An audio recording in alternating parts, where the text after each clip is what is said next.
ओम शांति। अव्यक्त मुरली है 23 जुलाई 1969। सफलता का आधार परखने की शक्ति। मीठे मीठे बाप दादा बोले, बाप दादा एक एक को देखते हुए क्या देखते हैं? बाप दादा हर एक में 4 बातें देख रहे हैं। वो कौन सी 4 बातें हैं?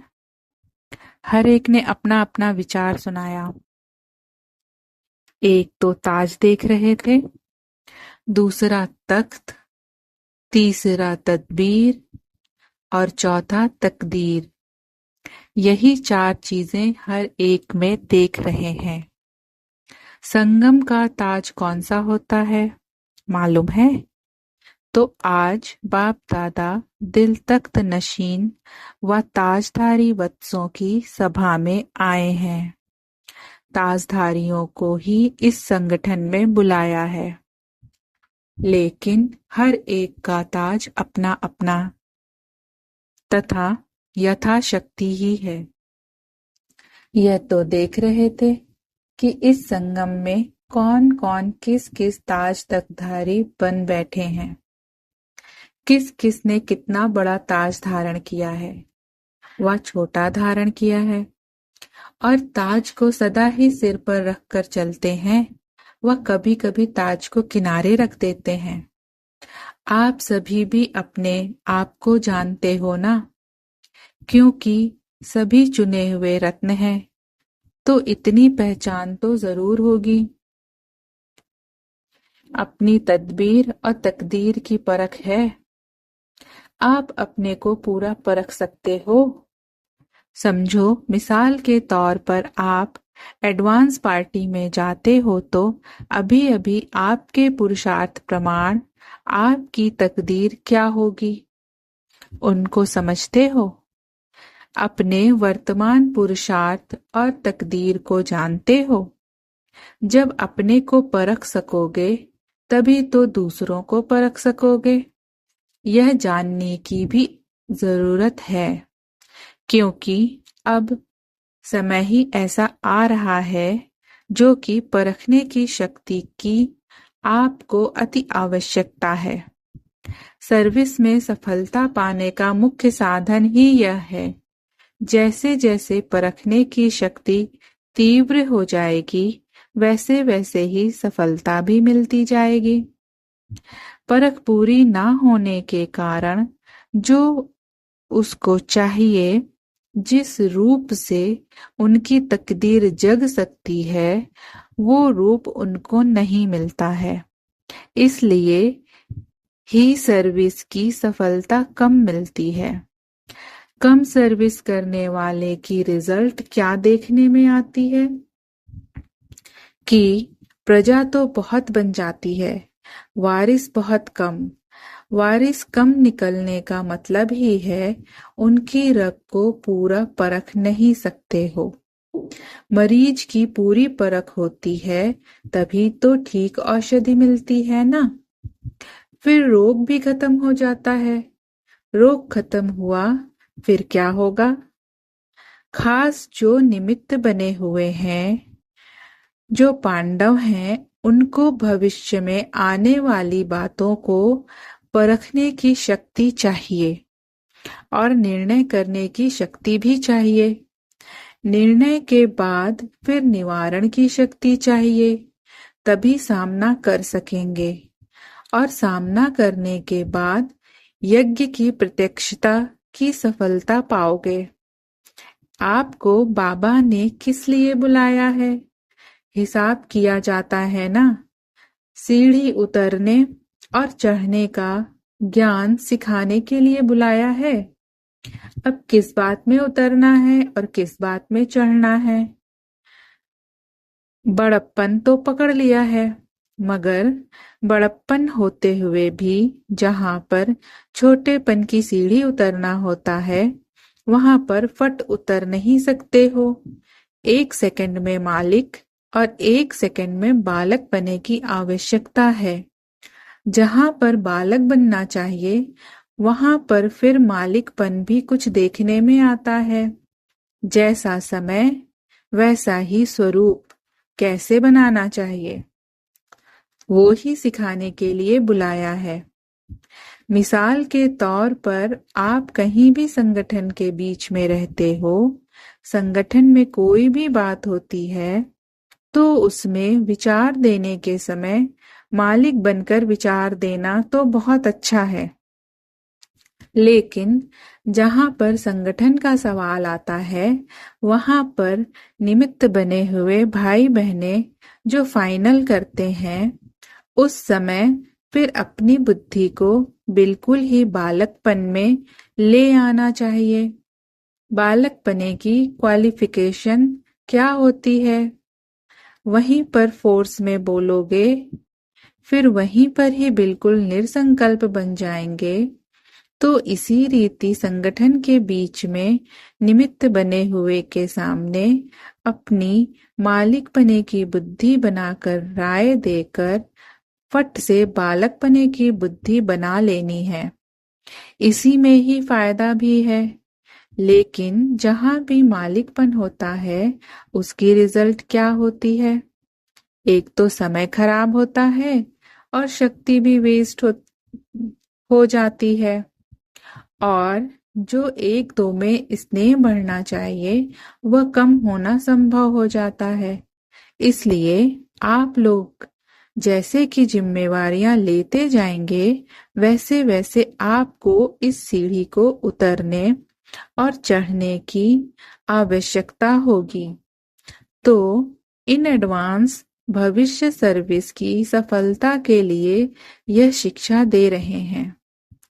आप सब अनुभवी भी हैं। समय प्रति समय हर एक छोटा बड़ा अपनी शक्ति और सम्मान को रखने की कोशिश करता है, और आगे चलकर यह कुछ समस्या ज्यादा सामने आने वाली है। इसलिए जो निमित्त बने हुए हैं उनको बहुत निर्माण चित्त बनना पड़ेगा। निर्माण अर्थात अपने मान का भी त्याग। त्याग से फिर और ही ज्यादा भाग्य मिलता है। जितना आप त्याग करेंगे उतना और ही आपको सम्मान मिलेगा। जितना अपना सम्मान खुद रखवाने की कोशिश करेंगे उतना ही सम्मान गंवाने का कारण बन जाएंगे। इसलिए बालक और मालिकपने की सीढ़ी को जल्दी जल्दी उतरो और चढ़ो। इस अभ्यास को बढ़ाना है, इसलिए ही आपको बुलाया है। अब इसमें सफलता तो तभी होगी जबकि परिस्थिति को परखने की शक्ति होगी। परिस्थिति को परखने से फिर परिणाम ठीक निकलता है। परखते नहीं है तो परिणाम उल्टा हो जाता है। परखने की शक्ति बढ़ाने का क्या पुरुषार्थ है? दिल की सफाई से भी इस बात में बुद्धि की सफाई जांचती चाहिए। संकल्प की जो शक्ति है उनको ब्रेक लगाने की पावर हो। मन का संकल्प व बुद्धि की जजमेंट जो भी होती है, तो मन और बुद्धि दोनों को एक तो पावरफुल ब्रेक चाहिए और मोड़ने की भी शक्ति चाहिए। यह दोनों ही शक्तियों की बहुत जरूरत है।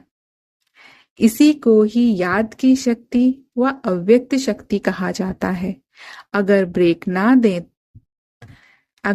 ना दे सकेंगे तो भी ठीक नहीं, अगर टर्न नहीं कर सकेंगे तो भी ठीक नहीं। तो ब्रेक देने और मोड़ने की शक्ति होगी तो बुद्धि की शक्ति व्यर्थ नहीं गवाएंगे। एनर्जी वेस्ट ना होकर जमा होती जाएगी। जितनी जमा होगी उतना ही परखने की, निर्णय करने की शक्ति बढ़ेगी। यह भी अभ्यास भट्टी में करना चाहिए। तो अपने मन और बुद्धि को कहाँ तक ब्रेक लगा सकते हो और मोड़ सकते हो, अपने को चेक करना है। कोई बात में एक्सीडेंट होने के भी यही दो कारण होते हैं। खास पांडवों प्रति बाप दादा का यही विशेष इशारा है। अच्छा, भट्टी में तो बहुत कुछ सुना होगा। ऐसे तो नहीं कि बहुत सुनते हो तो बिंदु रूप में रहना मुश्किल हो जाता है, परंतु बिंदु रूप में स्थित रहने की कमी का कारण यही है कि पहला पाठ ही कच्चा है। कर्म करते हुए अपने को अशरीरी आत्मा महसूस करें। यह सारे दिन में बहुत प्रैक्टिस चाहिए। प्रैक्टिकल में न्यारा होकर कर्तव्य में आना। यह जितना जितना अनुभव करेंगे उतना ही बिंदु रूप में स्थित होते जावेंगे, परंतु यह अटेंशन कम रहता है। आप कहेंगे समय नहीं मिलता है, लेकिन समय तो निकाल सकते हो। अगर लक्ष्य है तो जैसे कोई विशेष काम पर जाता है तो उसके लिए आप खास ख्याल रखकर भी समय निकालते हो ना। यही संगम का थोड़ा समय जो रहा हुआ है उसमें यह विशेष काम है। विशेष काम समझकर बीच बीच में समय निकालो तो निकल सकता है, परंतु अभ्यास नहीं है, इसलिए सोचते ही सोचते समय हाथों से चला जा रहा है। आप ध्यान रखो तो जैसी जैसी परिस्थिति उसी प्रमाण अपनी प्रैक्टिस बढ़ा सकते हो। इस अभ्यास में तो सभी बच्चे हैं। वास्तव में बिंदु रूप में स्थित होना कोई मुश्किल बात नहीं है। जितना जितना न्यारा बनेंगे तो बिंदु रूप तो है ही न्यारा, निराकार भी है तो न्यारा भी है। आप भी निराकारी और न्यारी स्थिति में होंगे तो बिंदु रूप का अनुभव करेंगे। चलते फिरते अव्यक्त स्थिति का अनुभव कर सकते हो। प्रैक्टिस ऐसी सहज हो जाएगी कि जो भी चाहो जब भी चाहो तभी अव्यक्त स्थिति में ठहर जाओगे। 1 सेकंड के अनुभव से कितनी शक्ति अपने में भर सकते हो वह भी अनुभव करेंगे और ब्रेक देने मोड़ने की शक्ति भी अनुभव में आ जाएगी। तो बिंदु रूप का अनुभव कोई मुश्किल नहीं है। संकल्प ही नीचे लाता है। संकल्प को ब्रेक देने की पावर होगी तो ज्यादा समय अव्यक्त स्थिति में स्थित रह सकेंगे। अपने को आत्मा समझ उस स्वरूप में स्थित होना है। जब स्व स्थिति में स्थित होंगे तो अपने जो गुण हैं वह तो अनुभव होंगे ही। जिस स्थान पर पहुंचा जाता है उसके गुण ना चाहते हुए भी अनुभव होते हैं। आप किसी शीतल स्थान पर जाएंगे तो ना चाहते हुए भी शीतलता का अनुभव होगा। यह भी ऐसा ही है। आत्म अभिमानी अर्थात बाप की याद। आत्मिक स्वरूप में बाबा की याद नहीं रहे यह तो हो नहीं सकता। जैसे बाप दादा दोनों अलग अलग नहीं हैं, वैसे आत्मिक निश्चय बुद्धि से बाप की याद भी अलग नहीं हो सकती है। क्या 1 सेकंड में अपने को बिंदु रूप में स्थित नहीं कर सकते हो? अगर अभी सबको कहें कि यह ड्रिल करो तो कर सकते हो। बिंदु रूप में स्थित होने से एक तो न्यारेपन का अनुभव होगा और जो आत्मा का वास्तविक गुण है उसका भी अनुभव होगा। यह भी प्रैक्टिस करो क्योंकि अब समय कम है, कार्य ज्यादा करना है। अभी समय जास्ती और काम कम करते हो। आगे चल करके तो समय ऐसा आने वाला है जो कि आप सभी की जीवन तो बहुत बिजी हो जाएगी और समय कम देखने में आएगा। यह दिन और रात 2 घंटे के समान महसूस करोगे। अब से ही यह प्रैक्टिस करो कि कम समय में काम बहुत करो। समय को सफल करना भी बहुत बड़ी शक्ति है। जैसे अपनी एनर्जी वेस्ट करना ठीक नहीं, वैसे ही समय को भी वेस्ट करना ठीक नहीं है। एक एक की प्रजा प्रख्यात होगी। जब प्रजा प्रख्यात होगी तब पद भी प्रख्यात होगा। हर एक की प्रजा और भक्त प्रख्यात होंगे। भविष्य पद के पहले संगम की सर्विस में सफलता स्वरूप का यादगार प्रख्यात होगा। भविष्य पद प्रख्यात होगा। ऐसा समय आने वाला है जो कि आप अपनी कमाई नहीं कर सकोगे, परंतु दूसरों के लिए बहुत बिजी हो जाओगे। अभी अपनी कमाई का बहुत थोड़ा समय है, फिर दूसरों की सर्विस करने में अपनी कमाई होगी। अभी यह जो थोड़ा समय मिला है उसका पूरा पूरा लाभ उठाओ, नहीं तो फिर यह समय ही याद आएगा। इसलिए जैसे भी हो, जहां पर भी हो, परिस्थितियां नहीं बदलेंगी। यह नहीं सोचना कि मुसीबतें हल्की होंगी फिर कमाई करेंगे। यह तो दिन प्रतिदिन और विशाल रूप धारण करेंगी। इनमें रहते हुए भी अपनी स्थिति की परिपक्वता चाहिए। इसलिए ही समय का ध्यान और अपने स्वरूप की स्मृति और इसके बाद फिर स्थिति, इसका ध्यान रखना है। अच्छा, जिम्मेवारी का ताज बताया, तो तख्त कौन सा था? नम्र चित्त का। नम्र चित्त का तख्त, जिस पर ही विराजमान होने से सारे काम ठीक हो सकेंगे। शक्ति सेना को तो एक रस का तख्त दिया था और पांडव सेना को निर्माण चित्त का दिया था। उस पर बैठ और जिम्मेवारी का ताज धारण कर भविष्य की पदवी बनाओ। तख्त से उतरना नहीं, इसी पर बैठकर काम करोगे तो कार्य सफल होगा। देखो, सारे दिन में जो आप कर्म करते हो उसमें 4 बातें कौन सी हैं जो आपके साथ रहती हैं? कॉमन और स्थूल बात पूछता हूँ। एक तो कुर्सी साथ रहती है और दूसरा कलम, तीसरी फाइल, चौथी भाग दौड़। इन चारों को लौकिक से अलौकिक में लाओ। कुर्सी पर जब बैठो तो तख्त याद करो, कलम उठाओ तो कमल के फूल को याद करो। कमल का फूल बनकर कलम चलानी है और फाइल को देखकर अपना पोता मेल याद करो कि मेरी फाइल में बाप दादा अभी क्या सही करते होंगे। और भाग दौड़ तो है ही सीढ़ी से उतरना और चढ़ना। यह प्रैक्टिस करो तो जहां पर भी बुद्धि को लगाना चाहता हूँ लगती भी है कि नहीं, वैसे ही जैसे कि पांव जहां भी चलाने को चाहो चलते हैं या नहीं। इसी प्रकार से आपकी बुद्धि भी पांव मिसल हो जाएगी। जब बुद्धि को लौकिक से अलौकिक बातों में परिवर्तन करना है